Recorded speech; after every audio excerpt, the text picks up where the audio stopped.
दोस्तों, क्या आपने कभी सोचा है कि एक नन्हा सा तीतर पक्षी जो बाज की तरह ऊंचा नहीं उड़ सकता और न ही शेर की तरह दहाड़ सकता है, लेकिन उस सदियों से खूंखार शिकारियों के बीच कैसे बच गया?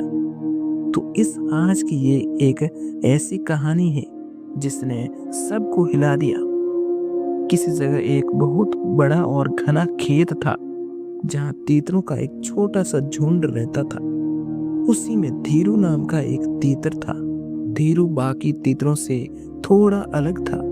जहाँ दूसरे तीतर सिर्फ दाना चुगने और डर कर छिपने में लगे रहते, वहीं धीरू हमेशा हवा के रुख और जमीन की आहट को पहचान लेने में माहिर था।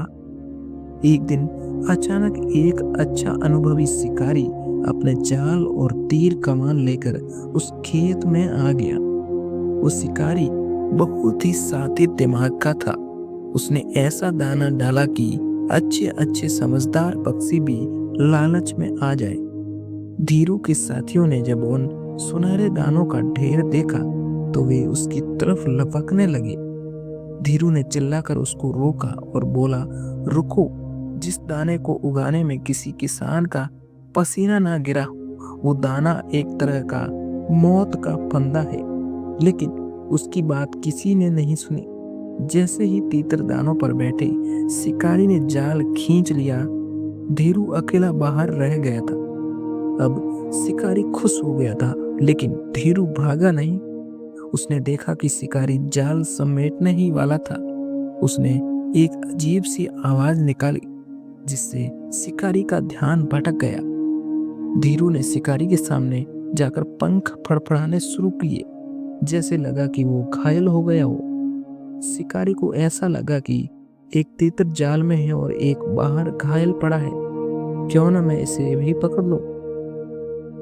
लालच में आकर शिकारी ने जाल की रस्सी ढीली छोड़ दी और धीरू की तरफ बढ़ने लगा। जैसे ही शिकारी उसके पास आया तो धीरू फुर्ती से उड़कर दूर जाकर बैठ गया। शिकारी की फिर भी पीछे पीछे भागने लगा। धीरू ने उसे जाल से इतना दूर ले गया कि जाल की पकड़ भी ढीली पड़ गई।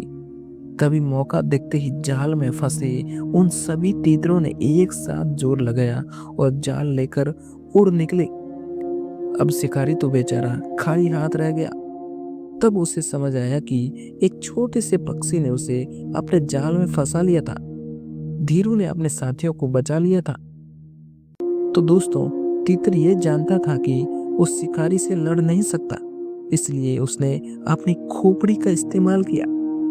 इस कहानी से हमें यही सीख मिलती है कि अपनी कमजोरी को जान लेना ही सबसे बड़ी ताकत है। अगर आपको ये कहानी अच्छी लगी हो तो कृपया हमारे इस चैनल को सब्सक्राइब जरूर करें।